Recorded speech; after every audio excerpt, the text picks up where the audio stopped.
working with the halal, and just the interpretation of the word halal, we have ha and law.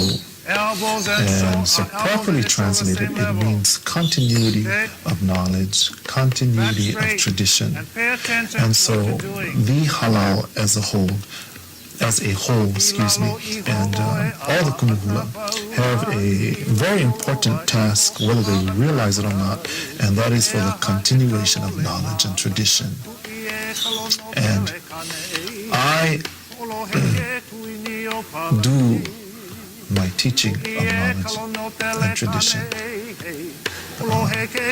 in a very particular way, I think unlike any other halal, and that is through my music, through being able to compose and being able to take these traditions and put them in the music and then teach them through the dance.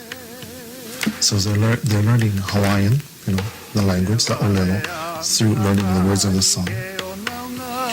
Then they're learning their tradition through its interpretation, and again extended one more time through the dance. The third thing comes when they actually begin to practice these traditions. I feel that the more they hear the words, the more they do the extension, which is a dance, the more they really practice it and apply it to situations at home or at work or wherever they may be applied.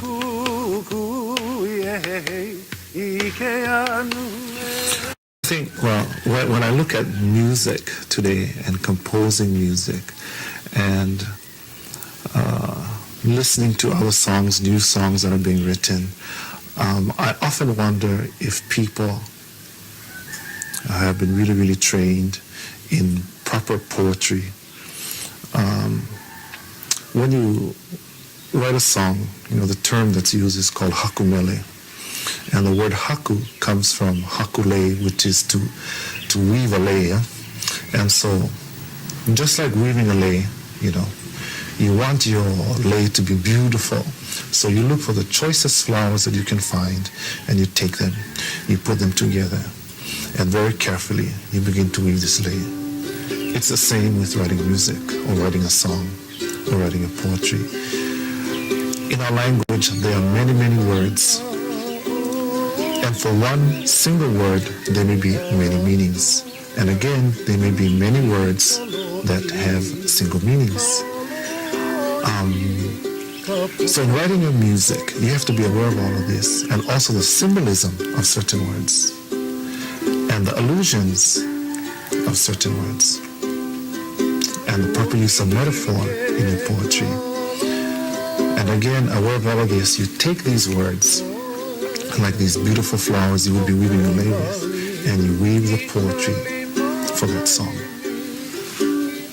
Today when I listen to some of the new music, I ask myself, I wonder how much training this particular person had, because it seems as though sometimes it's a literal translation of an English poem, and not too much thought was given to proper Hawaiian context.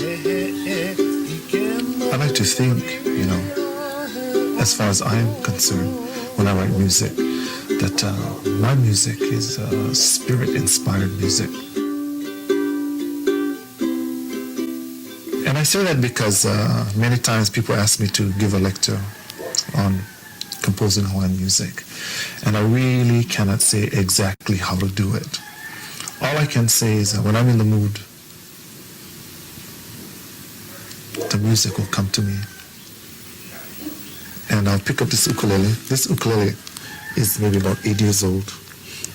You can see all the tape here that I'm holding it together with. There's a big crack, Here it is right here. But I've composed all of my music on this ukulele. And what is funny about the whole thing is that I don't even know how to tune my ukulele. So if it's not tuned, I have to call somebody and they tune it for me. And then, I work on my music. And of course, I like to think the final product is a good product. Filled with these metaphors, illusion, and kauna, the hidden meaning of the song in my compositions. And this song that I'm going to do for you This is my first composition. And it talks about the rain. And, you know,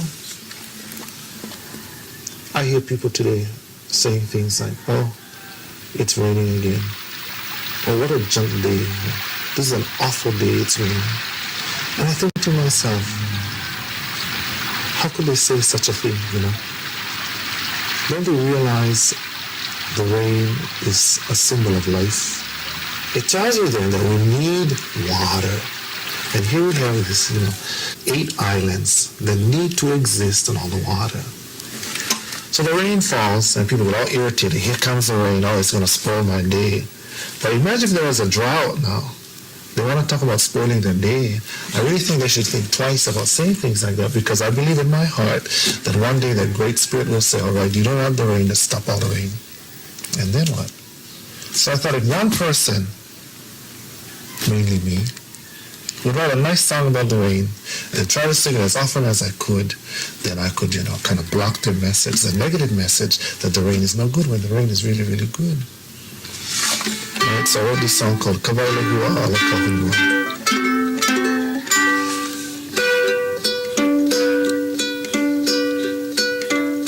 Ke ihola ka ua, hali hali nale hua o luna.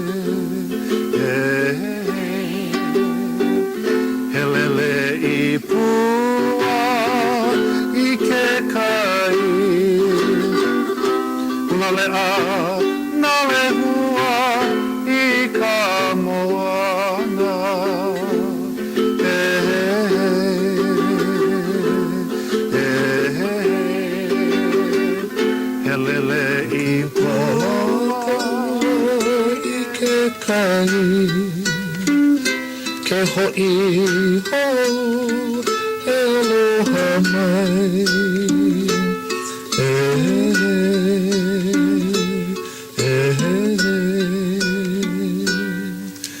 This particular verse is really talking about the cycle of the way we get rain. Water from the ocean is evaporated up into the sky. Then they form the rain clouds. The rain falls down to the earth or to our islands, filtered back through the land, goes into the ocean again. And then the whole process is repeated. And what we're doing here is forming a lei. The lei is, of course, symbol of the word aloha, but also a symbol of life, right? The encirclement, the beginning and the end, that's what he's talking about. And that, all of that, again, through the use of symbolic words, allusion and metaphor, is written in that one verse.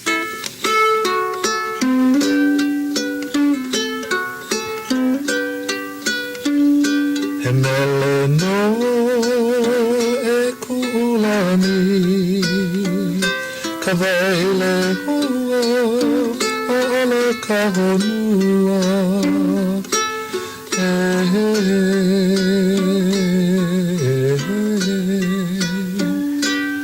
And this is where I say that Hemele no e ku'ulani, that this is a song for you, my heavenly one, and I'm speaking about the rain.